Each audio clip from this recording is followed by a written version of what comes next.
भगवते वासुदेवाय।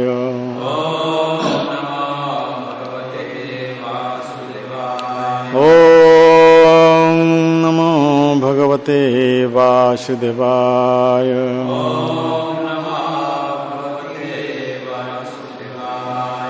आनन्दलीलामय विग्रहाय हेमावदीपोच्छविसुन्दराय तस्मै महाप्रेमरसप्रदाय चैतन्यचन्द्राय नमो नमस्ते। चैतन्यचन्द्राय नमो नमस्ते। चैतन्यचन्द्राय नमो नमस्ते। श्रीमद्भागवतम तृतीय स्कंद चतुर्दश अध्याय श्लोक संख्या 12 एवं 13। भर्तर्जाप्तौर्मनानं लोकानाभीशतजसं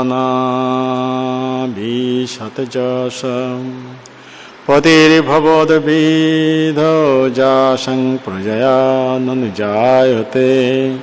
অনুবাদ। পতির আশীর্বাদে পত্নী জগতে সম্মান লাভ করেন এবং আপনার মতো পতি সন্তান লাভ করে যশস্বী হবেন, কেননা আপনার উদ্দেশ্য হচ্ছে এই জগতে প্রজা বৃদ্ধি করা। তাৎপর্য: ঋষভদেবের মতে যতক্ষণ পর্যন্ত না পুরুষ অথবা নারী সম্পূর্ণরূপে নিশ্চিত হতে পারছেন যে তাদের সন্তানদের তারা জন্ম মৃত্যুর বন্ধন থেকে মুক্ত করতে পারবেন, ততক্ষণ পর্যন্ত তাদের পিতা বা মাতা হওয়া উচিত নয়। মনুষ্য জীবনেই হচ্ছে জন্ম মৃত্যু জরা ও ব্যাধি দুঃখ দুর্দশাপূর্ণ জড় জগৎ থেকে মুক্ত হওয়ার একমাত্র সুযোগ। প্রতিটি মানুষকেই মানব জীবনের এই উদ্দেশ্য সাধনের সুযোগ দেওয়া উচিত এবং কশ্যপের মতো পিতার কাছ থেকে এই আশা করা যায় যে তিনি মুক্তির উদ্দেশ্য সাধনের জন্য সুসন্তান উৎপাদন করবেন। তো এখানে এই শ্লোকে আমরা গতকাল আলোচনা করেছিলাম বংশ পরিচয় বিষয়ের উপর। কথাটা বলতে বলতে ক্লাস শেষ হয়ে গেছিল, বিষয়বস্তুর উপর আসতে পারিনি। তো আজকের এই বিষয়বস্তুর উপর আলোচনা করব। তো এখানে দিতি ওনার এই মহান পতি কশ্যপ মুনির কাছে এই প্রার্থনা করছেন, আপনি যদি আমাকে এইরকম একটা সুসন্তান প্রদান করবেন, তার দ্বারা আমার যশ এবং আপনার যশ সর্বদা বর্ধিত হবে। এই কথাটা বহুত গুরুত্বপূর্ণ কথা। এখানে তো এই প্রসঙ্গ নিয়ে ঋষভদেবের কথা উল্লেখ করেছেন প্রভুপাদ, যে ঋষভদেব উপদেশ দিয়েছিলেন গুরু ৯০৭, স্বজন ৯০৭, পিতা ৯০৭, জননী ৯০৭, দেবতা ৯০৭। তো এইভাবে ঋষভদেব কি বলছেন, ওনার পুত্রদেরকে এই উপদেশ দিচ্ছেন, ন মোচয়েদ সমুপেত মৃত্যুম। মৃত্যুর কবল থেকে তাদের আশ্রিত জনকে যারা উদ্ধার করতে পারেন না, তাকে গুরু হওয়া উচিত নয়, তার স্বজন হওয়া উচিত নয়, তার পিতা হওয়া উচিত নয়, তার মাতা হওয়া উচিত নয়, তার দেবতা হওয়া উচিত নয়, তার পতি হওয়া উচিত নয়। ঋষভদেব এই কথা বলেছেন, ওনার পুত্রদেরকে লক্ষ্য করে এই উপদেশ দিয়েছিলেন।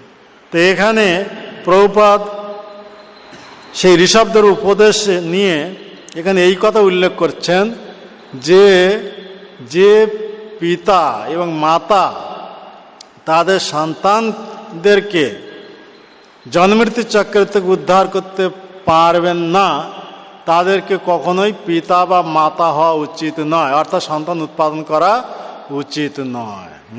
বহুত গুরুত্বপূর্ণ কথা এখানে বলা হয়েছে, ধ্যান সহকারে শ্রবণ করুন। আজকের আমরা বিষয়বস্তুর উপর নিয়ে আলোচনা করব। তো এখানে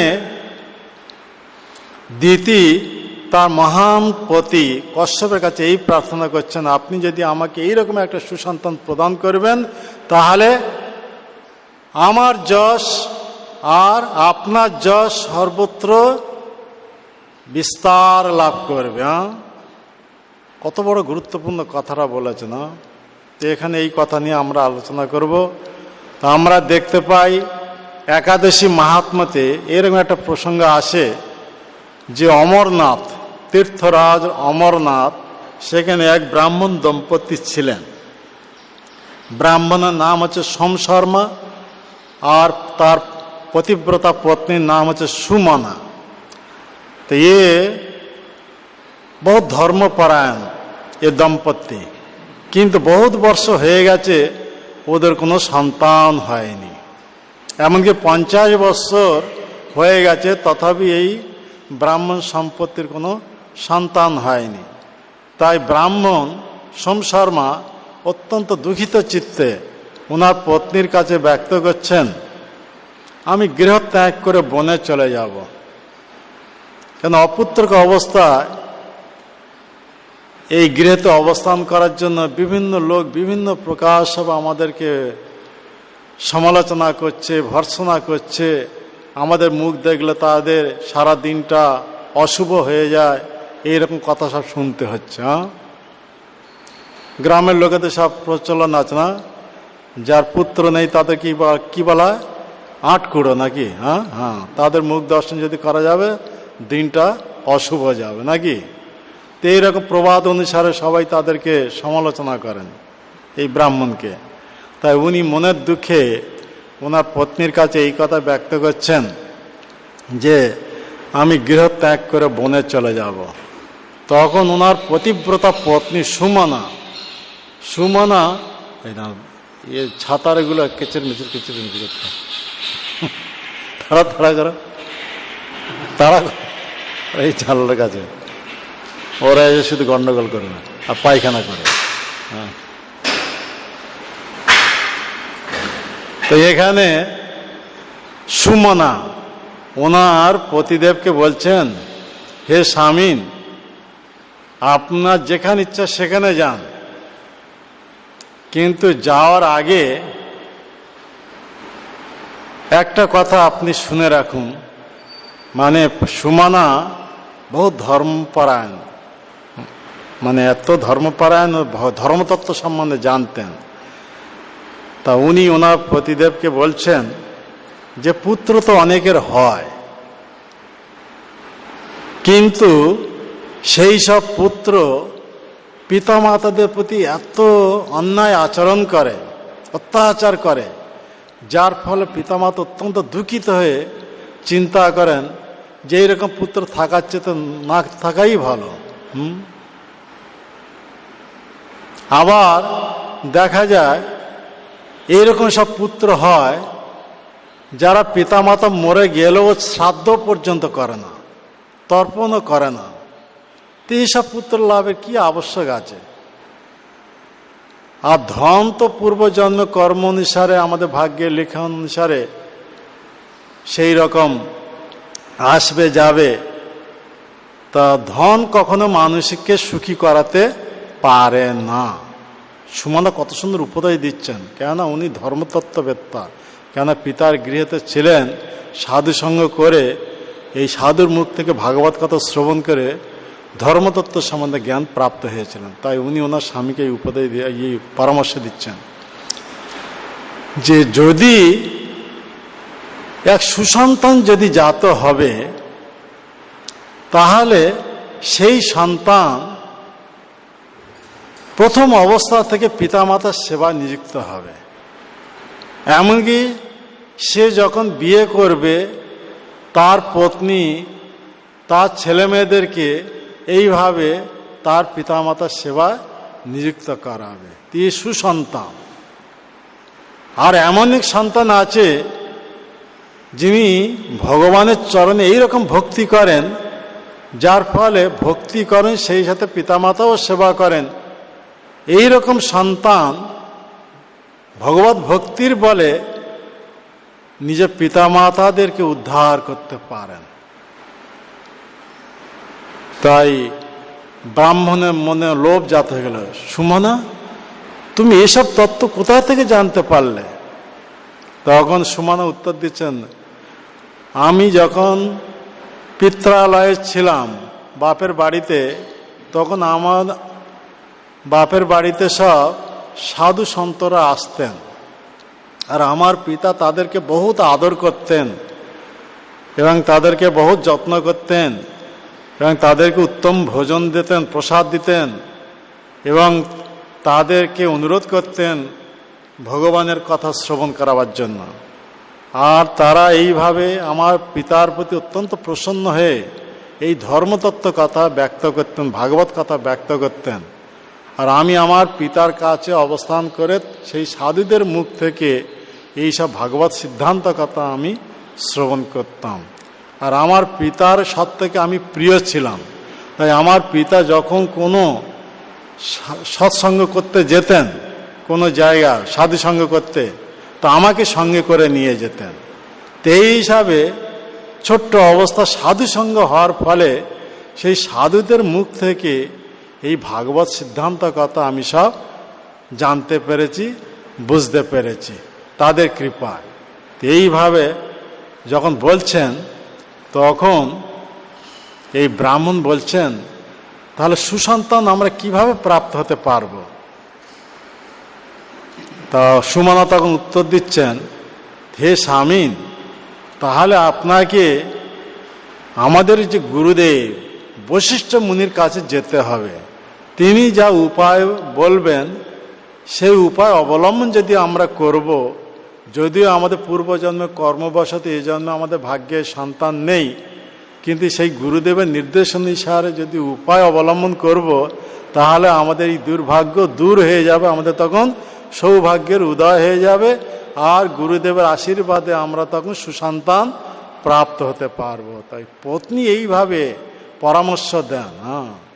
তাই সুমনা এইভাবে পরামর্শ দেওয়াতে তখন ব্রাহ্মণ সোমশর্মা বশিষ্ঠ কাছে গিয়ে উপস্থিত হন। বশিষ্ঠ মুনিকে দণ্ডবত প্রণাম করে আর এই মনের দুঃখের কথা সব ব্যক্ত করেন। আর বশিষ্ঠ মুনি মহা পাওয়ারফুল, কেন ব্রহ্মার পুত্র, এই সূর্যবংশের কুলগুরু। তাই বশিষ্ঠ সঙ্গে সঙ্গে ধ্যানস্থ হন। ধ্যানস্থ হয়ে এই ব্রাহ্মণের পূর্বজন্মে কি কর্মবশত এই জন্মে ভাগ্যেতে সন্তান লেখা হয়নি তা ধ্যান সহকারে দেখছেন। তো দেখে উনি বুঝতে পারেন, সঙ্গে সঙ্গে বুঝতে পেরে বশিষ্ঠ মুনি এই ব্রাহ্মণকে বলছেন, সোমশর্মাকে, যা আপনি পূর্ব জন্মে বহুত ধনী ব্যক্তি ছিলেন আর দিন রাত কেবল ধন উপার্জনের চিন্তায় মগ্ন ছিলেন, আর আপনার বহুত বিদ্যা বুদ্ধি পাণ্ডিত্য ছিল, আর আপনার এই ধন উপার্জনের নেশা আর বিদ্যা বুদ্ধি পাণ্ডিত্যর বলে আপনি শ্রীহরিকে অবজ্ঞা করেছেন, শ্রীহরিকে এক তুচ্ছ জ্ঞান করেছেন, ভগবানকে তুচ্ছ জ্ঞান করেছেন, আর জড় বিষয় ভোগের প্রতি আপনি ধ্যান দিয়েছিলেন। এইটাই জীবনের চরম লক্ষ্য বলে কেবল ইন্দ্র তৃপ্তিতে লিপ্ত হয়েছিলেন। তো সেই শ্রীহরিও অবজ্ঞা করার ফলে, শ্রীহরিকে তুচ্ছ মনে করার ফলে সেই অপরাধের জন্য এই জন্মে আপনাদের ভাগ্যে সন্তান নেই, অর্থাৎ সন্তানের কথা লেখা হয়নি। তখন ইনি সোমশর্মা গুরুদেবের চরণে প্রণত হয়ে বলছেন, গুরুদেব, তাহলে আমরা কিভাবে এই দুর্ভাগ্য থেকে মুক্ত হতে পারবো, এক সুসন্তান প্রাপ্ত হতে পারবো? তা বশিষ্ঠ মুনি তখন উপদেশ দিচ্ছেন যে 5 প্রকার পুত্র, এই কথা শোনো, কথা শোনো, 5 প্রকার সন্তানের কথা ব্যক্ত করছেন। দুষ্কৃতিজাত সন্তান, প্রথম নম্বর হচ্ছে দুষ্কৃতিজাত সন্তান, মানে দুষ্কর্মজাত। যে সন্তান জন্ম মাত্রই যখন জ্ঞান হবে পিতা মাতার প্রতি শত্রুতা আচরণ করবে, এইরকম সন্তান কুসন্তান, একে বলা আছে কি কুসন্তান। তাই একে হচ্ছে দুষ্কর্মজাত সন্তান। সে পিতা মাতাকে কেবল দুঃখই দেবে। তার কারণ বলছেন, যদি পূর্ব জন্মে কেউ কোনো ব্যক্তিকে সেইভাবে দুঃখ দিয়ে থাকবেন আর সেই অবস্থা যদি তার মৃত্যু হয়ে যাবে, তাহলে যাকে দুঃখ দিয়েছেন সে এখন পুত্র রূপে এসে এইভাবে পিতামাতাকে দুঃখ দেবে। কথা বুঝতে পারছেন? হ্যাঁ, কেন পুত্ররা আমাদেরকে এত দুঃখ দেয়? তখন বুঝতে হবে আমরা পূর্বজন্মে তার প্রতি সেই রকম আচরণ করেছিলাম। পূর্বজন্মে সে আমাদের প্রতি এইভাবে প্রতিশোধ নিতে পারেনি, তাই এ জন্মে এসেছে আমাদের মিত্র রূপে, পুত্র রূপে। হ্যাঁ, আর পিতা মাতা সবচেয়ে স্নেহের পাত্র কে? সে পুত্র। আর সেই পুত্র তখন পিতা মাতাদের প্রতি এইরকম দুঃখ দিতে থাকবে। হ্যাঁ, যেমন ধুন্ধুকারীর কথা আমরা ব্যক্ত করেছিলাম। হ্যাঁ, ভাগবত মাহাত্ম্যতে বলা হয়েছে ধুন্ধুকারী পিতা মাতার প্রতি এত উপদ্রব করতেন, এমনকি পিতার পুত্র এইরকম অত্যাচার দেখে গৃহত্যাগ করে বনে চলে যায়। আর মাতার প্রতি এত অত্যাচার করতে থাকে, এই ধন দে, যদি ধন যদি না দিবি তোতে আমি পুড়িয়ে মারবো, এইরকম মাতাকে বলতেন। আর পুত্র সেই দুষ্কর্ম কথা চিন্তা করতে করতে মা কি করলেন? ধুন্দুলি কাঁপতে কাঁপতে কুয়োর মধ্যে পড়ে মৃত্যুবরণ করে যান। হ্যাঁ, পুত্র এইরকম দুষ্কর্মজাত পুত্র এসব পিতা মাতাতে এইরকম মানে দুঃখ দেবে। প্রথম নম্বর পুত্র এই কথা বললেন। হ্যাঁ, কথা বুঝতে পারছেন? হ্যাঁ, দ্বিতীয় নম্বর পুত্র ঋণজাত পুত্র। ঋণজাত পুত্র মানে পূর্বজন্মে কারোর কাছ থেকে বহুত ঋণ করেছেন, ঋণ পরিশোধ না করে মারা গেছেন। তো যার কাছে ঋণ করেছিলেন এ জন্মেতে আপনার পুত্র রূপে এসে আপনার যত সব ধন সম্পদ আছে এসব কি করে দেবে? সব ঋণী করে দেবে, বিক্রি করে সব ঋণী করে দেবে। হ্যাঁ, পিতা মাতাকে দেউল বানিয়ে দেবে, দেউল বানিয়ে দেবে নাকি দেউলিয়া। দেউলিয়া বানিয়ে দেবে। এ হচ্ছে এসব দুষ্কর্মজাত। আর কি বলাচ্ছে মানে এ হচ্ছে প্রথম শত্রুজাত পুত্র বলা হলো, তারপর বলা হচ্ছে ঋণজাত পুত্র আর দুষ্কর্মজাত। পূর্বজন্মে যাদের প্রতি অন্যায় আচরণ করেছেন, হ্যাঁ, তাদের প্রতি দুর্ব্যবহার করেছেন, আর সে এ জন্মেতে আপনার পুত্র রূপে এসে এরকম আপনার প্রতি এমন আচরণ করবে যার ফলে আপনি অতিষ্ঠ হয়ে যাবেন, অত্যন্ত দুঃখ পাবেন। তো তিন প্রকার পুত্র। তিন প্রকার পুত্র হচ্ছে কি? প্রথম বলা শত্রুজাত পুত্র, যে যখন জ্ঞান হবে তখন থেকেই পিতামাতার প্রতি শত্রুতা আচরণ করবে। দ্বিতীয় নম্বর পুত্র হচ্ছে ঋণজাত, সে একটু যখন বড় হবে এইভাবে পিতামাতাকে ঋণীগ্রস্ত করে দেবে, বিভিন্ন জায়গা থেকে ঋণ গ্রহণ করে পিতামাতাকে ঋণী করে দেবে। হ্যাঁ, আর তৃতীয় নম্বর পুত্র হচ্ছে কি? দুষ্কর্মজাত।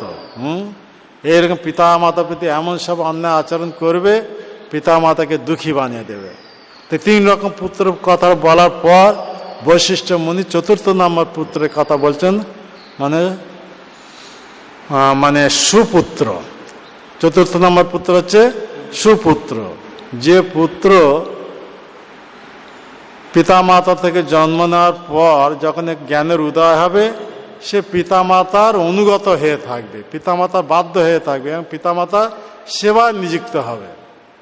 এমনকি তার যখন বিয়ে হবে নিজের স্ত্রী এবং ছেলে মেয়েদেরকে নিজের পিতামাতার সেবায় নিযুক্ত করাবে, নিজে সেবা করবে, নিজের স্ত্রী ছেলে মেয়ে সবাইকে পিতামাতার প্রতি এইভাবে সেবায় নিযুক্ত করবে। এই হচ্ছে সুসন্তানজাত পুত্র।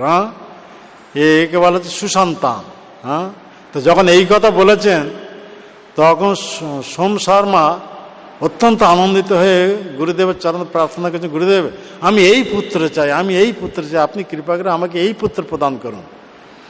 তখন বশিষ্ঠ মুনি বলছেন, এ তো চতুর্থ নম্বর পুত্র কথা বললাম, আর এক প্রকার পুত্র আছে পঞ্চম নম্বর পুত্র। তো সেই কথাটা শুনুন, তারপরে আপনার কি অভিমত পরে ব্যক্ত করুন। তারপর বলছেন যে পঞ্চম নম্বর পুত্র, এ পঞ্চম নম্বর পুত্র হচ্ছে ভগবানের ভক্ত, অকর্মজাত। হ্যাঁ, অকর্মজাত মানে সে জন্মমাত্রে যখন জ্ঞান হবে ভগবানের চরণে ভক্তি করতে থাকবে, আর এইভাবে পিতামাতাও সেবা করবে, এবং তার ভক্তি বলে পিতামাতাকে এ নরক থেকে উদ্ধার করবে, ভবসাগর থেকে উদ্ধার করবে। হ্যাঁ, তে হচ্ছে ভক্তজাত পুত্র। পঞ্চম পুত্রের কথা কি বললেন? ভক্তজাত। তখন এই পাঁচ প্রকার পুত্রের কথা যখন ব্যক্ত করেন, তখন এই সোমশর্মা বৈশিষ্ট্য মুনির কাছে প্রার্থনা করছেন, তাহলে আমরা কিভাবে এইরকম অকর্মজাত মানে ভগবত ভক্তপুত্র প্রাপ্ত হব? তখন বৈশিষ্ট্য মুনি উপদেশ দিচ্ছেন, একটা উপায় আছে। যে শ্রীহরিকে অবমাননা করার জন্য আপনার এই অপুত্র অবস্থা আছেন, তো সেই শ্রীহরিকে যদি প্রসন্ন বিধান করবেন, তাহলে সেই শ্রীহরির কৃপায় দুর্ভাগ্য দূরীভূত হয়ে যাবে, সুসন্তান প্রাপ্ত হতে পারবে, এইরকম ভগবত ভক্তপুত্র প্রাপ্ত হতে পারবেন। তখন হাত জুড়ে বলছেন, তাহলে আমরা কি করলে এইরকম ভগবত ভক্তপুত্র প্রাপ্ত হতে পারবো? তখন এই বৈশিষ্ট্য মুনি বলছেন, তখন বলছেন আপনারা তাহলে গৃহে এইরকমই সেই ভগবানের সেবায় শ্রীহরির সেবা নিযুক্ত হয়ে যান। আর শ্রীহরির সবচেয়ে প্রিয় ব্রত হচ্ছে একাদশী ব্রত, মাধব ব্রত, মাধব তিথি। যে একাদশী তিথি বছরে 24টা, আর যখন পুরুষোত্তম মাস আসে আর 2টা বেড়ে যায়, 1 মাস 26টা।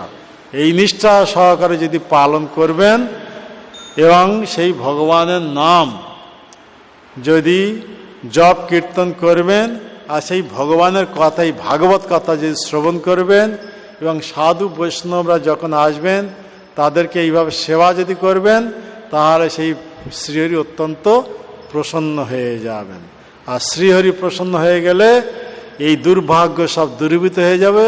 শ্রীহরির কৃপায় এইরকম ভক্তপুত্র প্রাপ্ত হতে পারবেন। তা গুরু যখন এই উপদেশ দেন, তখন সোম শর্মা গুরুদেবের চরণে দণ্ডবত প্রণাম করে গুরুর আশীর্বাদ নিয়ে গৃহে ফিরে এসে ওনার পত্নী সুমনাকে এই সব কথা ব্যক্ত করলেন। তখন স্বামী স্ত্রী দুইজনেই ভগবানের সেবায় নিযুক্ত হয়ে যান। আর এইভাবে প্রতিদিন কিভাবে ভগবত ভক্তি করতে থাকেন, আর এইভাবে ভগবানের নাম হরে কৃষ্ণ মহামন্ত্র জপ করতে থাকেন, আর এইভাবে ভাগবত কথা মানে শ্রবণ করতে থাকেন, ভগবানের লীলা কথা। এই ভগবানের লীলা কথা যদি আমরা শ্রবণ করব, আমাদের যত সব অমঙ্গল আছে সব দূরীভূত হয়ে যাবে। তাই বলা শ্রবণং মঙ্গলম শ্রীমদাততম। এই ভগবানের কথা যদি শ্রবণ করব, আমাদের সমস্ত প্রকার মঙ্গলের উদয় হয়ে যাবে, আমাদের সমস্ত প্রকার দুর্ভাগ্য দূরীভূত হয়ে যাবে, সমস্ত প্রকার মঙ্গলের উদয় হয়ে যাবে। তাই এই সুমনার পতি সোম শর্মা এইভাবে ভগবত ভক্তিতে নিযুক্ত হয়ে যান, গৃহেতে শ্রীবিগ্রহের সেবা নিযুক্ত হয়ে যান, আর এইভাবে ভগবানের নাম জপ করতে থাকেন, এইভাবে ভাগবত কথা শ্রবণ করতে থাকেন, আর একাদশী ব্রত নিষ্ঠা সহকারে পালন করতে থাকেন। এইভাবে 1 বছর করাতে সঙ্গে সঙ্গে ওদের সৌভাগ্যের উদয় হয়ে যায়। এমন সময় আকাশবাণীর মাধ্যমে ভগবান জানিয়ে দিচ্ছেন, তোমাদের সেবায়তে আমি অত্যন্ত প্রসন্ন হয়ে গেছি, তাই আমার আশীর্বাদে তোমরা এইরকম এক সুসন্তান ভক্তপুত্র প্রাপ্ত হতে পারবে। এই আকাশবাণী প্রায় মাধ্যমে জানিয়ে দিলেন ভগবান। তারপর যথাসময়ে এই সুমনা গর্ভবতী হন এবং যথাসময়ে এইরকম এক সন্তান প্রসব করেন। আর সেই সন্তানে যখন একটু জ্ঞান উদয় হয়েছে, পিতামাতা যে ভগবানের সেবা নিযুক্ত ছিলেন, অর্থাৎ অর্চামূর্তি সেবা করতেন, এখন সেই সন্তান নিজে হাতে সেই অর্চামূর্তির সেবার দায়িত্ব গ্রহণ করেন। আর এইভাবে ভগবানের চরণে এমন ভক্তি করতে থাকেন। আর সেই সন্তানের নাম দিয়েছেন সুব্রত। ছেলেটার নাম কি দিয়েছিলেন? সুব্রত। নিষ্ঠা সহকারে সেই ব্রত অবলম্বন করেন, অর্থাৎ এইভাবে ভগবানের পূজা অর্চনে নিযুক্ত হয়ে যান। তারপরে এই ভগবানের নাম সর্বদা মুখে কীর্তন করতে থাকেন, আর এইভাবে ভগবানের প্রিয় তিথি একাদশী ব্রত পালন করতে থাকেন, নির্জলা উপবাস স্বরূপে পালন করেন। আর এইভাবে ভগবানের কথা, এই ভাগবত কথা শ্রবণ করেন। আর কোনো সাধু সন্ত যখন গৃহে আসতেন, বহুত আদর করে এইভাবে তাকে সৎকার করতেন, ভগবত প্রসাদ দিয়ে, উপযুক্ত দক্ষিণা দিয়ে। আর এইভাবে সাধুর মুখ থেকে ভগবানের কথা শ্রবণ করতেন। এইভাবে ভক্তিময় জীবনযাপন করেন। তো এইভাবে ভক্তিময় জীবনযাপন করার ফলে ভগবান অত্যন্ত প্রসন্ন হয়ে যান। যে শ্রীবিগ্রহ সেবা করছিলেন, সেই শিববিগ্রহ ওনার সম্মুখে ডাইরেক্ট প্রকট হয়ে কথা বলছেন, বৎস, তোমার সেবাতে আমি অত্যন্ত প্রসন্ন হয়ে গেছি, তুমি বর প্রার্থনা করো। তো সেই সুব্রত কি বর প্রার্থনা করছেন? হে প্রভু, যদি আপনি আমার প্রতি প্রসন্ন হয়ে থাকেন, তাহলে আমাকে এই বর দিন, আমার পিতামাতা কিভাবে এ ভবসাগর থেকে উদ্ধার হয়ে আপনার আনন্দময় ধাম প্রাপ্ত হবেন, সেই বর আমাকে দিন। তখন ভগবান নিজে মুখে বলছেন, বৎস, তোমার ভক্তি বলে তোমার পিতা মাতা কেন, তোমার বহু পুরুষ সব উদ্ধার হয়ে যাবে। তো তুমি তোমার জন্য বর প্রার্থনা করে, এটা কোনো বর নয়।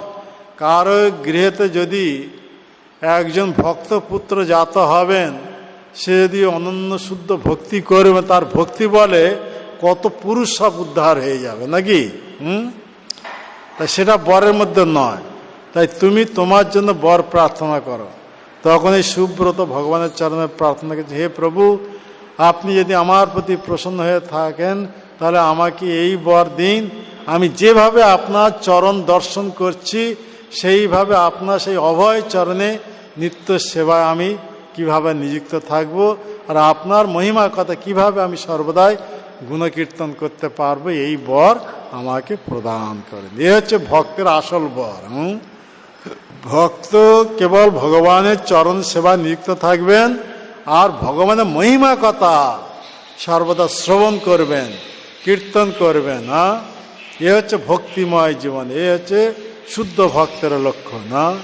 এইভাবে সুব্রত এইভাবে শুদ্ধ ভক্তি বিষয়ে যখন প্রার্থনা করেন, ভগবান সঙ্গে সঙ্গে তথাস্তু করে দেন। আর ভগবান তথাস্তু করে অন্তরিত যখন হয়ে যান, তারপর দেখা যাচ্ছে সুব্রত এই ভক্তি প্রভাবে ওনার পিতামাতা যখন অন্তিম দশা এসে গেছিল, তখন দেখা যাচ্ছে বৈকুণ্ঠ থেকে দিব্য বিমান এসে ওখানে এসে উপস্থিত হয়ে যায়। আর পিতামাতা বিদ্যুতের মতন, আকাশে যে বিদ্যুৎ চমকায়, ওরকম বিদ্যুতের মতন এই নশ্বর দেহ ত্যাগ করে ভগবানের পার্শ্বদত্ত রূপ প্রাপ্ত হয়ে সেই বিমানে আরোহণ করে ভগবত ধামে চলে যান। এ হচ্ছে ভক্তপুত্র। ভক্তপুত্র যদি কেউ প্রাপ্ত হবেন, তাহলে পিতামাতার জীবন সার্থক হয়ে যাবে। এই রকম পিতামাতার কর্তব্য হচ্ছে যে জীব অনাদিকাল ধরে ভগবানকে ভুলে গিয়ে 84 লক্ষ প্রকার জীবজনিতে ভ্রমণ করছে। তো এইভাবে 84 লক্ষ প্রকার জীবজনি ভ্রমণ করতে করতে প্রথমে জলে 9 লক্ষ প্রকার জলচর, দেহধারী জীব, জলজা নবলক্ষানি, পদ্মপুরাণ এই কথা বলা হচ্ছে। 9 লক্ষ প্রকার জলচর দেহ অতিক্রম করার পর তারপর স্থাবরা লক্ষ বিংশতি, স্থাবর দেহ, এই বৃক্ষলতা পাহাড় পর্বত 20 লক্ষ প্রকার, এইসব দেহ ধারণ করে তার ভিতরে এইভাবে মানে অবস্থান করতে হবে, এইভাবে জীবন অতিবাহিত করতে হবে।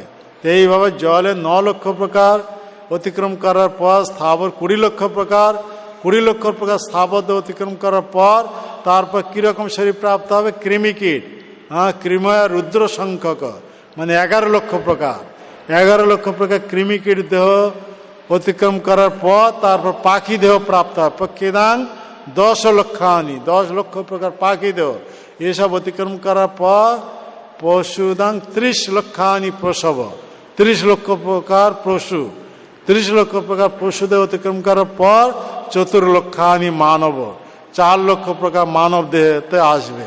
আর মানব দেহের মধ্যে আবার অসভ্য, অর্ধসভ্য এসব অতিক্রম করার পর,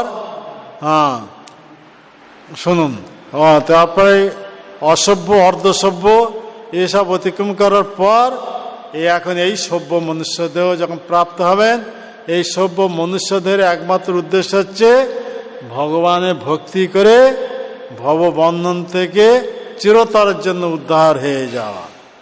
তাই গৃহস্থ আশ্রমে যারা আছেন পিতা মাতা, তাদের কর্তব্য হচ্ছে কি না, তারা এই জীব অনাদিকাল ধরে ভগবানকে ভুলে গিয়ে এইভাবে 84 লক্ষ প্রকার জীব জনিতে ভ্রমণ করতে করতে এখন যদি এই মনুষ্য দেহ প্রাপ্ত হবে, সেই মনুষ্য দেহে তাদেরকে কি করতে হবে? উদ্ধারের ব্যবস্থা করতে হবে। উদ্ধারের ব্যবস্থা মানে কি? মানে স্বামী স্ত্রী উভয়ই ভগবানের ভক্ত হবেন, আর তাদের থেকে যে সন্তান জাত হবে তাদেরকে সেই ভগবত ভক্তি শিক্ষা দেবেন।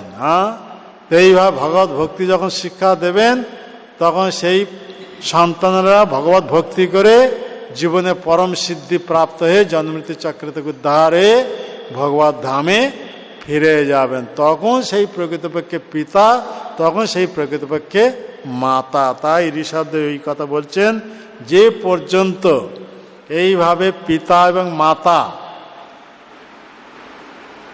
তাদের সন্তানকে জন্মমৃত্যু চক্র থেকে উদ্ধার করতে না পাচ্ছেন, সে পর্যন্ত তাদের পিতামাতা হওয়া উচিত নয়, অর্থাৎ তাদের সন্তান উৎপাদন করা উচিত নয়। এই কথা এই তাৎপর্যে বলা হচ্ছে। তার আমরা বেশি আলোচনা যাব না, গেলেও কথা শেষ হয়ে যাবে। আজকের শ্লোকের উপরে আমরা আলোচনা করব। 13 নম্বর শ্লোক। পুরা পিতন ভগবান দক্ষ দুহিত্রী বৎসর কং বৃণীত বরং বৎসা ইত্ত পৃচ্ছত ন পৃথা।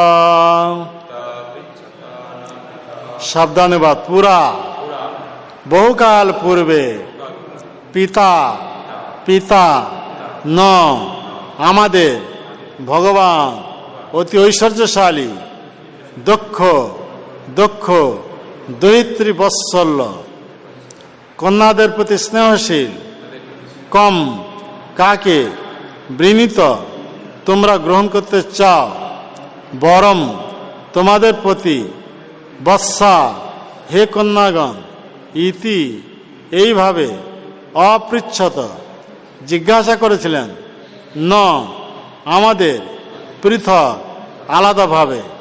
অনুবাদ।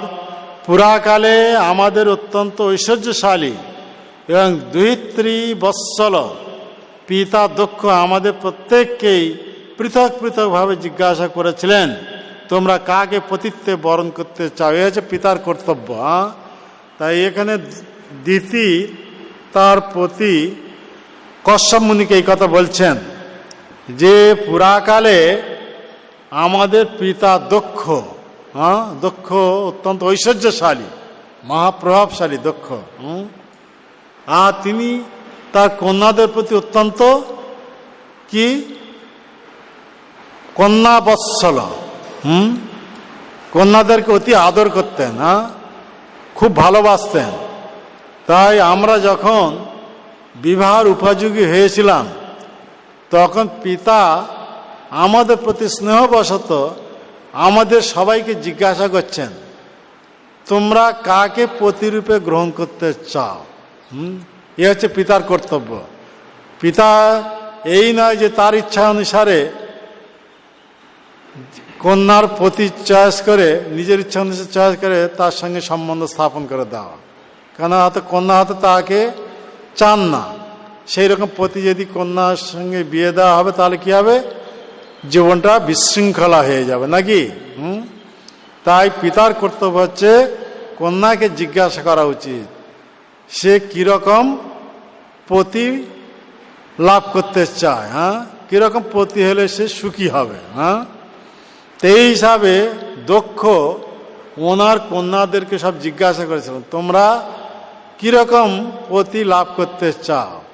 তা দক্ষের 13টি কন্যা, 60টি কন্যার মধ্যে 13টি কন্যা সব এক বাক্যে বলেছিলেন যে আমরা কশ্যপ মুনিকে পতিরূপে গ্রহণ করতে চাই। তাই কন্যাদের ইচ্ছা অনুসারে, কন্যাদের মনের অভিলাষ অনুসারে এই দক্ষ প্রজাপতি কী করেছিলেন, 13টি কন্যা এই কশ্যপ মুনির সঙ্গে বিয়ে দিয়েছিলেন। হ্যাঁ, কথা বুঝতে পারলেন? হ্যাঁ, এখন সেই 13টি কন্যার মধ্যে 12টি কন্যা সব সন্তান প্রাপ্ত হয়েছেন, কেবল দিতি সন্তান প্রাপ্ত হননি তখন পর্যন্ত।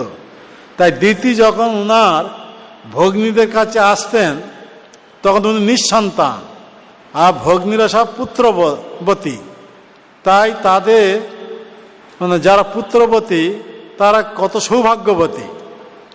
সেই সৌভাগ্যবতীদের কাছে মানে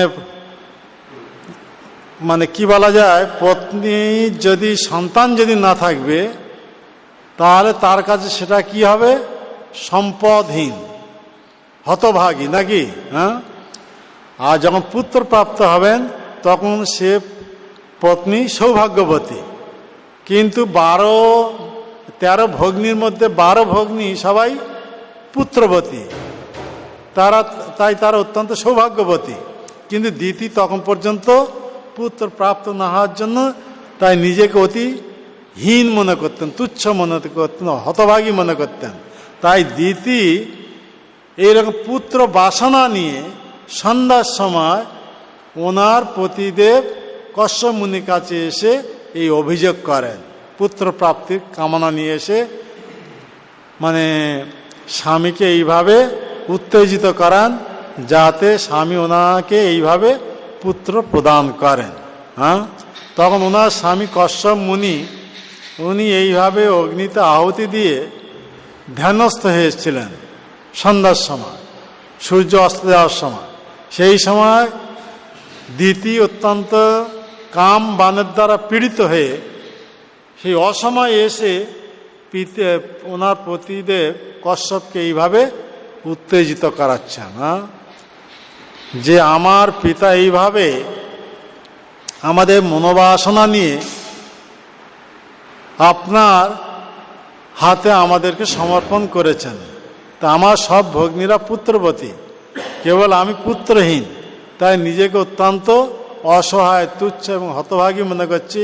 তাই আপনি কৃপা করে আমাকে পুত্র প্রদান করুন। হ্যাঁ, এই কথা। তার তাৎপর্য প্রভুপাদ কি বলছেন, এই শ্লোক থেকে প্রতীত হয় যে তখনকার দিনে পিতা কন্যাকে স্বতন্ত্রভাবে পতি মনোনয়ন করতে দিতেন, কিন্তু অবাধে মেলামেশার দ্বারা প্রতিবরণ করার অনুমতি ছিল না। এ হচ্ছে বহুত গুরুত্বপূর্ণ কথা। প্রভুপাদ কত সুন্দর কথা এখানে ব্যক্ত করছে না। আজকাল যেরকম মেয়েরা বাবা মা ধার ধারে না, তারা নিজেদের মত অনুসারে যাকে ভালোবাসছে তার সঙ্গে মিলিত হচ্ছে নাকি, এইভাবে না, এইসব অবাঞ্ছিত। হ্যাঁ, এইভাবে এদের সম্বন্ধ বেশি দিন স্থায়ী হয় না। হ্যাঁ, এদের সম্বন্ধটা বেশি দিন স্থায়ী হয় না। তাই এখানে বলছে অবাধে মেলামেশার মাধ্যমে এইভাবে পরস্পরকে মনোনয়ন করা উচিত নয়।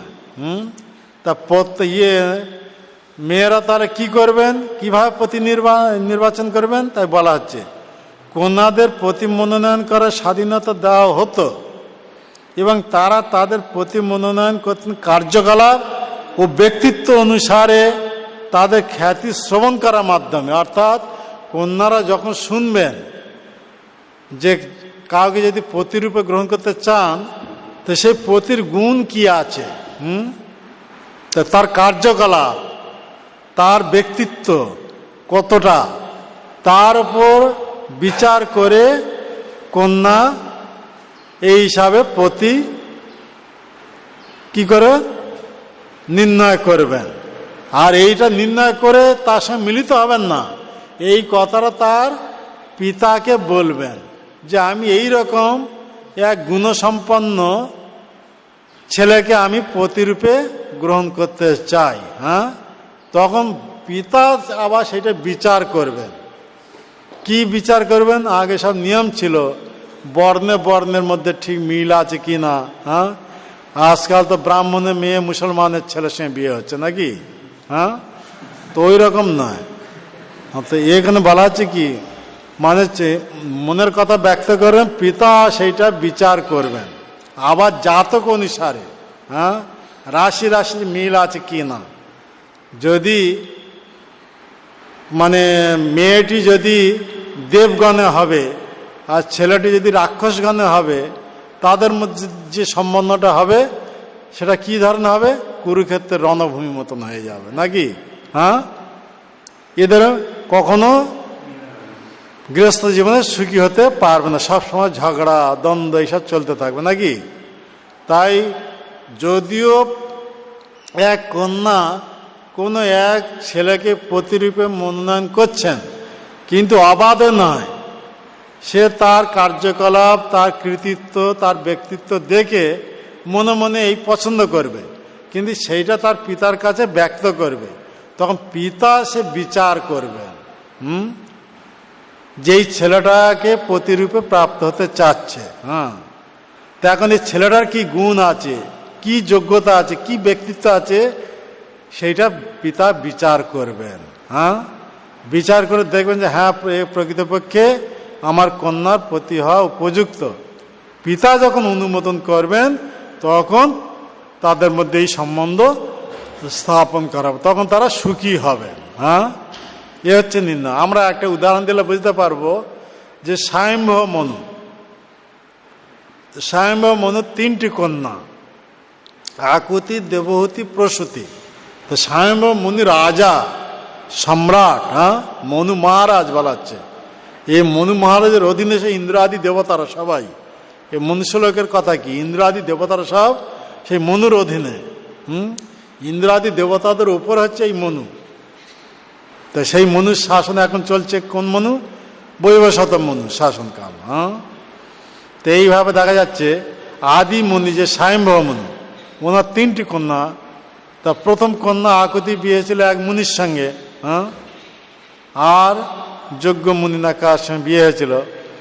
আর লাস্ট কন্যা বিয়ে হয়েছিল কার সঙ্গে? দক্ষ প্রজাপতির সঙ্গে, প্রসূতি। আর মধ্যম কন্যা দেবহূতি। তা দেবহূতি এত সুমতি সম্পন্ন ছিলেন যে উনি চিন্তা করছেন যে মর্ত জগতে অনেকে রাজকুমার হতে পারে, বহুত ধনশালী হতে পারে, বহুত বলবান হতে পারে, হ্যাঁ, বীর হতে পারে। তো এইরকম পতি পেয়ে লাভটা কি হবে যদি তিনি ভগবানের ভক্ত যদি না হবেন? হ্যাঁ, তাহলে আমার জীবনটা তো বেকার হয়ে যাবে। আমি যদি এক রাজকুমারের সঙ্গে বিয়ে হবে, কেবল ইন্দ্রতৃপ্তিতে সারা জীবন এইভাবে মানে বিতাবো, তাহলে আমার জীবনটা নষ্ট হয়ে যাবে। তাই দেখুন এখানে দেবহূতি কত বুদ্ধিমতী। তো বুদ্ধিমতী উনি মনে মনে চয়েস করছেন কাকে না? কর্দম মুনিকে প্রতিরূপে গ্রহণ করা। কর্দম মুনি কোনো ধনসম্পদ কিছু ছিল না, একজন ভিক্ষুক নাকি, সব সময় গাছের মূলে অবস্থান করে, কোনো ঘর বাড়ি নেই। দেখুন ইনি হচ্ছে রাজকন্যা, কে? দেবহূতি, মহারাজ মনুর কন্যা, কোনো সাধারণ কন্যা নন। হ্যাঁ, আর কীরকম পতি চয়েস করছেন? হ্যাঁ, ভিখারিকে প্রতিরূপে গ্রহণ করতে চান। কর্দম মুনি যার কোনো গৃহ নেই, কোনো ধনসম্পদ নেই, কিছু নেই, কিন্তু একটা গুণ হচ্ছে কি, তিনি হচ্ছেন ভগবানের মহান ভক্ত। তাই দেবহূতি কত বুদ্ধিমতী। উনি চিন্তা করছেন এইরকম ভগবত ভক্ত পুত্রকে যদি আমি, এই ভগবত ভক্তকে আমি যদি প্রতিরূপে প্রাপ্ত হব, তাহলে আমার জীবনটা ভক্তিময় হয়ে যাবে, আমার জীবন সার্থক হয়ে যাবে, এই জন্মে আমি পতি সহ উদ্ধার হয়ে যাব। দেখুন এ হচ্ছে রাজকুমারী হয়ে এইরকম মনোবাঞ্ছা করেন। তখন স্বয়ম্ভব মনু যখন ওনার কন্যাকে জিজ্ঞাসা করেন, মা তুমি কীরকম পতি লাভ করতে চাও?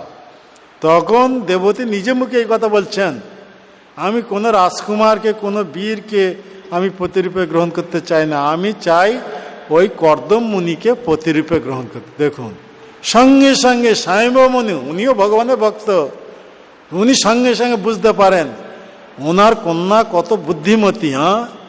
এই রকম এক ভগবত ভক্তকে পতিরূপে গ্রহণ করতে চান, যার ফলে এই মনুষ্য জীবন ও সার্থক করতে চায়।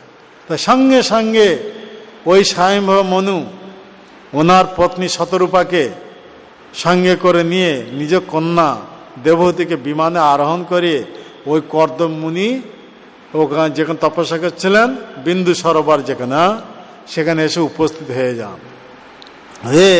আর তার আগে ভগবান নারায়ণ কর্দম মুনির প্রতি প্রসন্ন হয়ে আর ওনাকে এই বর দিয়েছিলেন। মানে কর্দম মুনি এত তপস্যারত ছিলেন, তপস্যা বলে ভগবানকে প্রসন্ন করে দিয়েছেন, ভগবান ওনার সম্মুখে প্রকট হয়ে গেছেন।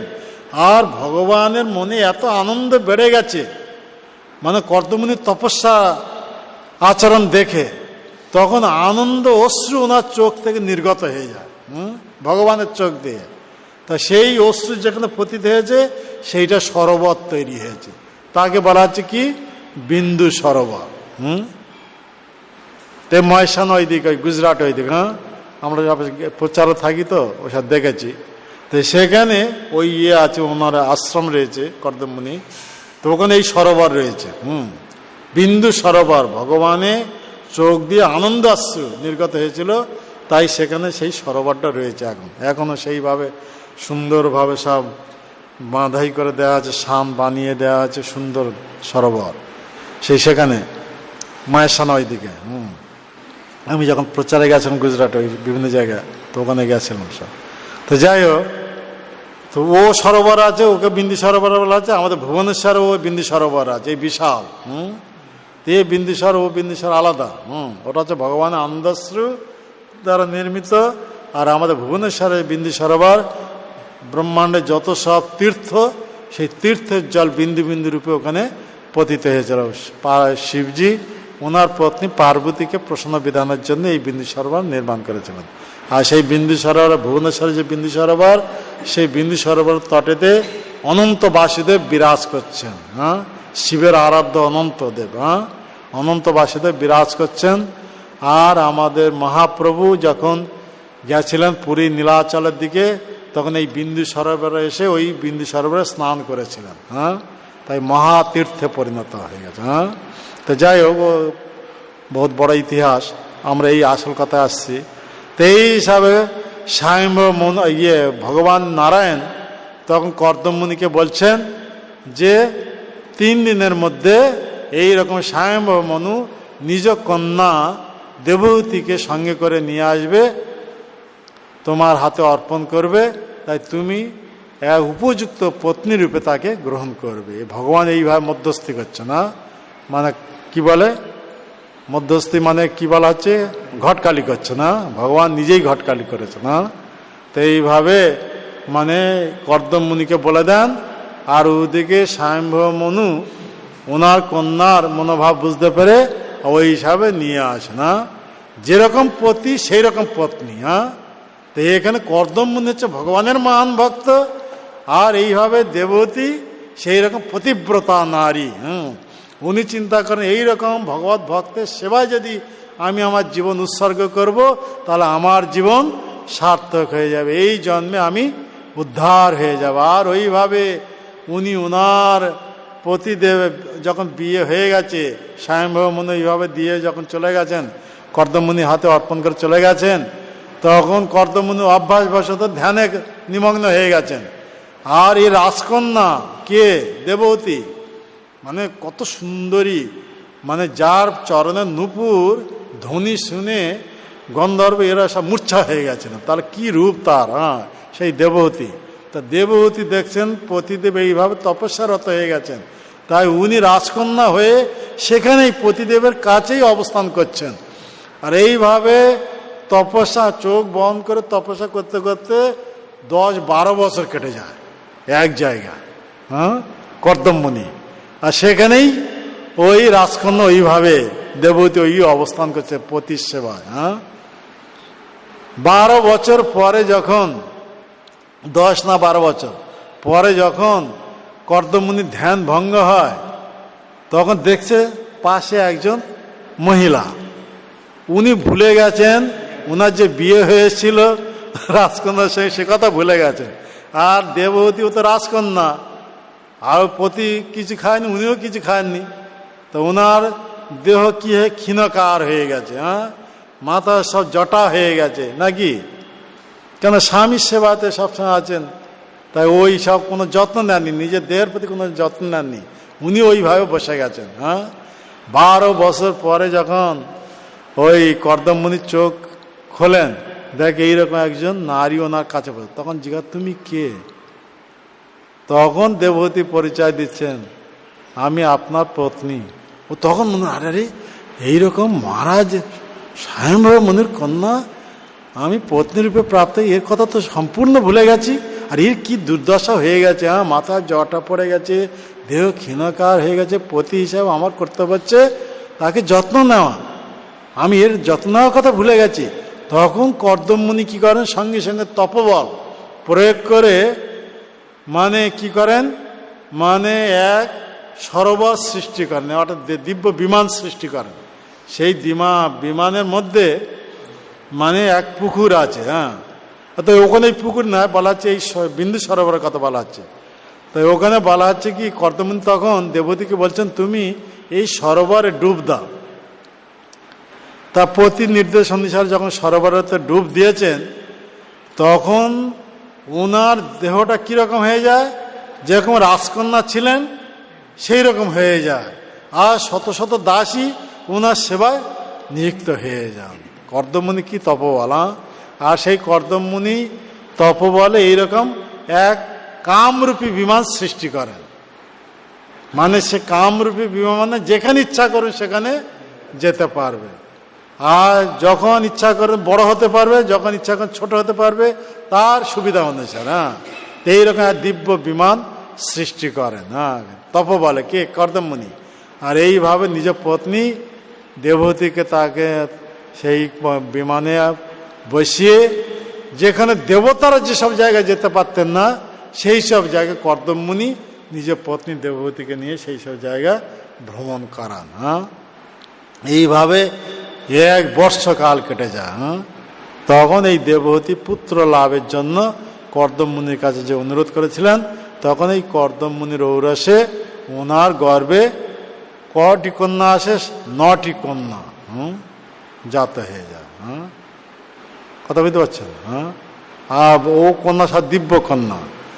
এইভাবে না, এই সাধারণ নরনারী গর্ভ থেকে যেভাবে সন্তান জাত হয়, নারীর গর্ভ থেকে যেভাবে সন্তান জাত, ওইভাবে নয়, ওরা জন্মমাত্রই সব যুবতী অবস্থা। হ্যাঁ, তাই ওদেরকে সব মুনি ঋষিদের সঙ্গে বিয়ে দেওয়া হয়েছিল, বৈশিষ্ট্য মুনি, অত্রি মুনি, এইরকম সব মহাসতী নারী। হ্যাঁ, যেমন এখানে বলা হচ্ছে মরিচির সঙ্গে বিয়ে দেওয়া ছিল কলা, হ্যাঁ, যার থেকেই কশ্যপ মুনি আসছিল।